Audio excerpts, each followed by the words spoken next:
Hello and welcome to the second part of my two-part series on critical thinking. Previously, I've covered the ideas of critical thinking, what it is, how it's used, and the benefits of its use. In this video, I'll be going over to the historical and current day cases where critical thinking would save you from misinformation, as well as detailing misinformation and its many potentially dangerous pitfalls. To start us off, what is misinformation? From Oxford Languages, misinformation is defined as false or inaccurate information, especially that which is deliberately intended to deceive. When speaking of critical thinking and its uses, you will often come to the topic of misinformation or adjacent terms such as disinformation or false information. This is because the two are inextricably linked, critical thinking being a solution to misinformation. Now that we have a good definition of misinformation, I'd like to go into some historical uses of misinformation, more specifically during World War II propaganda, where we can find that misinformation was an actively used tactic by the Nazi Party for propagating disinformation towards Jews and encouraging war, going so far as to create the Ministry of Public Enlightenment and Propaganda, headed by the infamous Joseph Goebbels, with its express purpose being to convey the Nazi message in books, news, advertisement, theater, film, and all other aspects of media. This placing of propaganda in everyday media already sounds bad, but the rabbit hole of how treacherous this was spreads into psychological territory. This repeated use of incorrect information will convince a populace to believe the information. This effect is well defined by an article from Reboot called Fighting Fake News, where they wrote, "The repetition of incorrect information makes the information feel true, leading people to accept statements that they might otherwise question. This is known as the illusory truth effect, and it occurs even if we have some knowledge about the questionable information.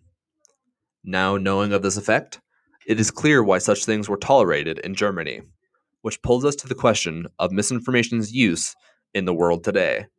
After all, if it can happen across the oceans in Germany, it can certainly happen here." To see a glimpse of misinformation today, I would like to point towards a somewhat dated but still relevant controversy surrounding Joe Rogan, the host of the Joe Rogan Experience, one of the most popular podcasts at this time. Specifically, when Joe had become famous for supposedly taking a horse deworming drug to cure himself of COVID-19. The controversy of this event stems from a video Joe posted to Twitter on September 1st, 2021. And from this video, a large wave began, pushing the idea that Joe had taken the horse deworming drug ivermectin, and not the ivermectin a human would use, even though the video never stated he had taken the horse version of ivermectin. However, instead of hearing this from me, I would like to show you the specific video this controversy relates to, so that you may determine for yourself if Joe had indeed taken the horse deworming drug ivermectin. Hello, friends. So, I got back from the road Saturday night, feeling very weary. I had a headache, and I just felt run down. And just to be cautious, I separated from my family, slept in a different part of the house, and throughout the night, I got fevers and sweats, and I knew what was going on. So, I got up in the morning, got tested, and it turns out I got COVID. So we immediately threw the kitchen sink at it. All kinds of meds, monoclonal antibodies, ivermectin, Z-Pak, prednisone, everything. And I also got an NAD drip and a vitamin drip, and I did that 3 days in a row. And so here we are on Wednesday, and I feel great. I really only had one bad day. Sunday sucked, but Monday was better. Tuesday felt better than Monday, and today I feel good. I actually feel pretty fucking good. That's the good news. The bad news is we have to move the Friday show in Nashville. It's going to move to Sunday, October 24th. So that will be the new Nashville date. My apologies to everyone. Obviously, there's nothing that I can control. It is what it is. Crazy times we're living in. But a wonderful, heartfelt thank you to modern medicine for pulling me out of this so quickly and easily. And my love to all of you. Thank you. Bye. Now that you have seen the video in question, I'm sure that you can also see that Joe had never claimed to have eaten the horse version of ivermectin, nor did he imply he did. So then, where in the world does this fact come from? More than likely, it is the illusory truth effect at play. Not many would see that video and think he had taken a horse dewormer. However, at the time, many major news sources claimed that this was the case. Even bigger news networks like the Washington Post and NPR have published this misinformation. With the Washington Post publishing, including ivermectin, a medicine used to kill parasites in animals and humans, but best known as a horse dewormer. And NPR publishing, his methods included taking ivermectin, a deworming veterinary drug that is formulated for use in cows and horses. While a version of the drug is sometimes prescribed to people for head lice or skin conditions, the formula for animals' use is much more concentrated. And with this constant messaging, the illusory truth effect came into play, convincing many that Joe had indeed taken the horse deworming version of ivermectin.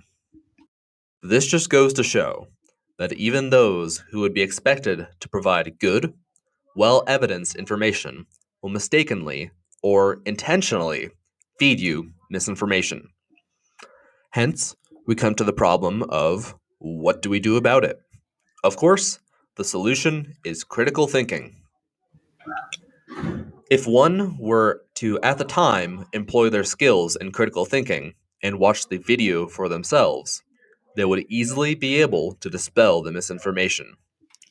Or even without watching the video, it is more than reasonable that one with the ability to think critically would find these misinforming sources of information and proceed to look at opposing sources to find the truth between the two. Truly, if it weren't for those who can think critically, there would certainly be misinformation swarming everywhere. And to further help the situation, there are fact checkers like PolitiFact, factcheck.org, and Snopes, right? Sadly, these are only pseudo alternatives to gaining critical thinking skills, because in the end, relying on fact checkers is still relying on someone else to determine what is misinformative or not. However, as a counter argument to my own point, it could be argued that since it is the job of fact checkers to think critically, they are more reliable. This, however, still has a couple of problems with it. The problem having to do with bias. From The Psychology of Fact Checkers by Stephen J. Ceci and Wendy M. Williams, research underscores that fact checkers' personal biases influence both their choice of which statements to analyze and their determination of accuracy, which is to say that fact checkers, although a well-meaning purpose, are imperfect. To further iterate this point, I would like to point out that fact-checking organizations undoubtedly have a bias, and can be seen from the difference of trustworthiness they would give different articles. Even though they have both graded the article, they will still get different results based upon their own biases. Hence, we come to one of the greatest reasons one should practice critical thinking.